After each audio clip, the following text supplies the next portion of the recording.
Hello, boys and girls. This is Mr. D'Annunzio, your health NP teacher. Today, I will be doing a lesson regarding conflicts, and this is for third grade health. The lesson is for January 25th through January 29th. Again, it's on conflict/conflict resolution. The lesson will be posted in Google Classroom, in the stream section of Google Classroom. Look at the lesson, fill in the Google form that goes with the lesson, and fill in the Google form. Okay, we'll do an activity right at the very end of this, I guess, on this video, and then you're going to be answering questions on the Google form that go along with the activity. All right, I'll try to keep this as quick as possible. The Google slide presentation is going to be attached to your lesson, so you can view that, or you can watch the video, or you can do both. Okay, so I'll try to go through as much as I can. The Google slide presentation is about 20 slides long. I'm not going to go through all 20 slides. I'm going to go over some of the important ones so we can learn what we need to learn, and then put you to work, and hopefully you're going to learn something along the line. That's my definite intention here.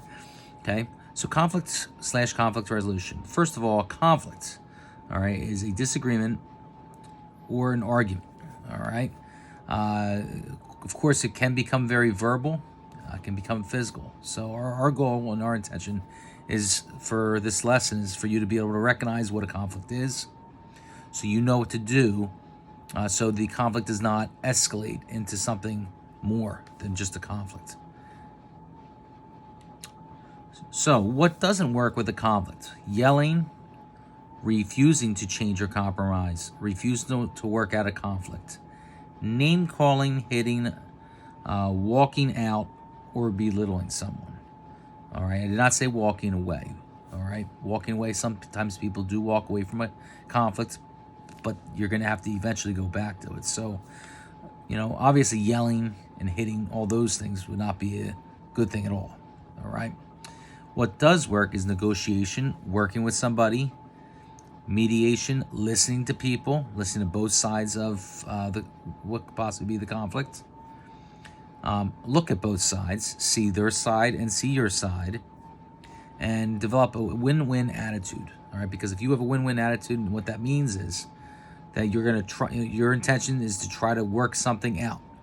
All right, because going into something, if you think one thing and your friend thinks another, and you're really persistent that your thing is the best or your way is the best, you're never going to work things out. So you need to go into it thinking that you're going to work something out and maybe there's some middle ground that you can work through the conflict. When is a conflict positive? When we are able to resolve conflicts using a win-win solution. All right. Every relationship will have some conflicts at some point or another, but when you use a win-win problem solution or solving, it strengthens the relationship and doesn't destroy it. All right. Every day, if you have siblings, all right, you're not going to get along with your brothers and sisters every day. You do the best that you can, and sometimes you can run into conflicts and arguments. You try to deal with them the best that you can. I'm sure your parents usually say, try to deal with it the best that you can. And usually parents don't like to get involved in it. All right. And I know with my kids, I'm the same way. So my kids have to use good interpersonal skills and good communication with each other. Sometimes it works and sometimes it doesn't. All right. Search for a win-win solution. A win-win solution is one where each person feels their needs are met. So, for example, if I want to watch a movie now and my sister does not want to watch a movie now, maybe the good idea is, well, let's watch a little bit of your movie and let's do what I want to do after, instead of watching an hour and a half movie and not getting my way. So you kind of give and you kind of take a little bit. It's not always a take relationship. And that involves a lot of compromise. All right. But a win-win solution is always better because then you both feel like you've had your input. Let's see, what else? You want to identify the problem. Or identify the problem with a conflict is very important.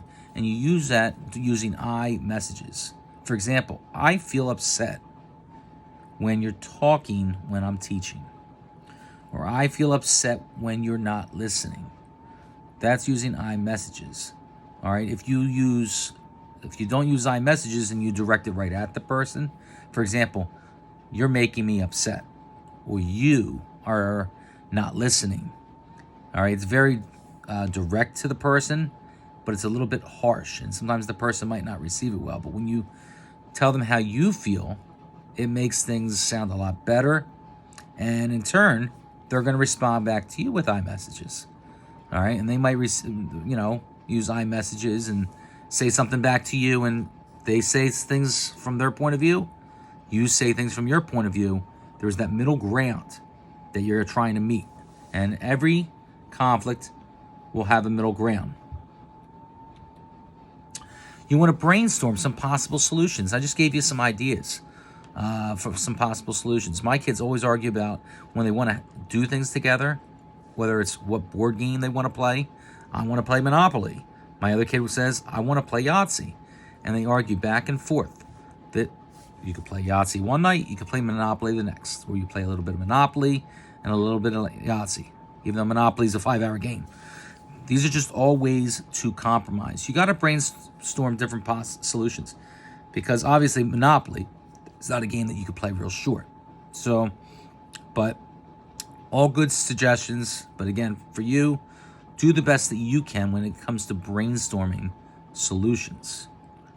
And you want to evaluate your best solution. What will work, what will not work. All right.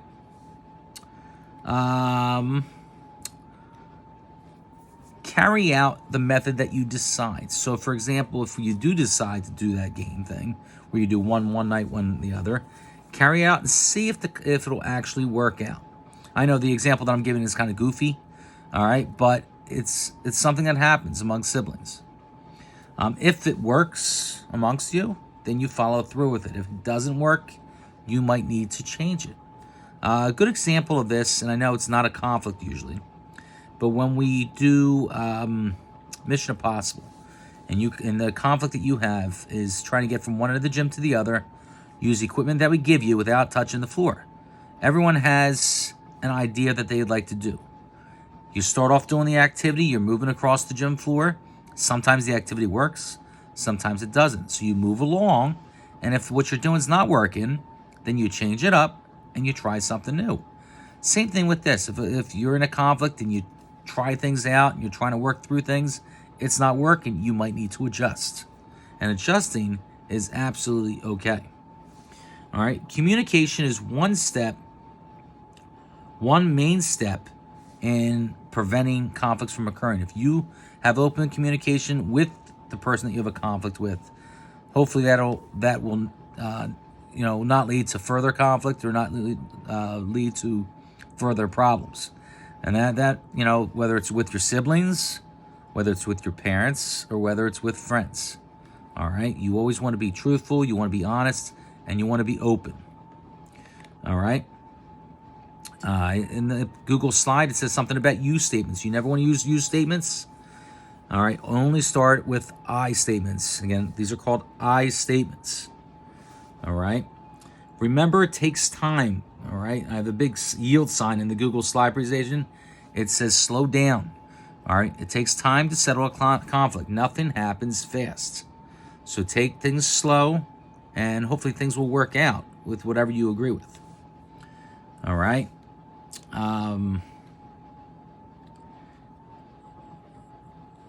The next slide says detours ahead. Sometimes tempers are flaring so much that it may be necessary to take a detour from the communication from the I way. Once tempers have calmed down, you may begin using the I statements to solve the problem. So I didn't say walk away is always a good time, but maybe taking a little bit of time and then coming back to your problem might be the necessary way to handle it. All right.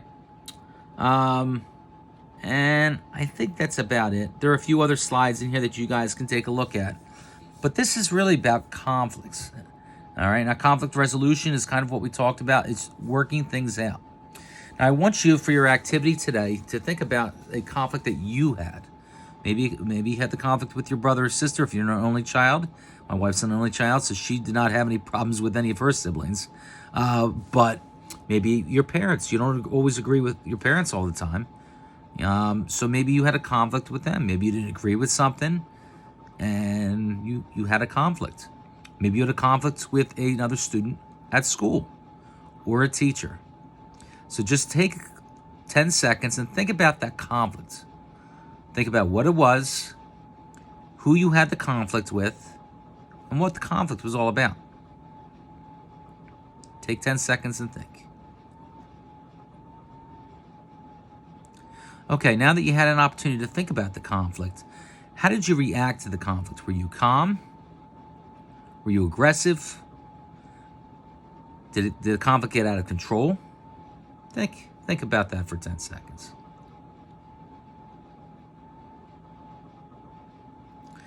And finally, did you get something out of this out of the conflict at all? Were you able to work things out? And if you were able to work things out, how did it all work out in the end? Was it resolved? Are you still friends with your friend? Are you still okay with your parents? Is your relationship still strong? Or what about your siblings? Are you still really strong with your siblings? Do you not fight? Did you work through that problem? Now, if you felt your answers were really strong and you felt like you feel up to this point everything's really good, really going real strong, then maybe you worked it out really well. If you had question marks about any of those questions, then maybe you have some work to do regarding your conflict resolution skills. What I'm going to do for you, boys and girls, I have a Google form that you're going to fill in. Some of these questions have to do with the Google slide presentation, just basic questions about the Google slide presentation, all the way from what a conflict is to iMessages and all sorts of other things that are in there. And there might be a few questions about some conflicts that you had in your life. And they're very short answers. I don't want you writing long books about conflicts and going crazy with health. But I would like some responses back from you in the Google form. So just try your best, do your best. And again, if you have any questions or you have any conflicts, please feel free to reach out to me. Again, this is going to be lesson 4. This is for 3rd grade health, lesson 4. And this lesson is for January 25th through January 29th. All right. Please fill in your Google forms. And that's it. Have a great day, everyone. Bye.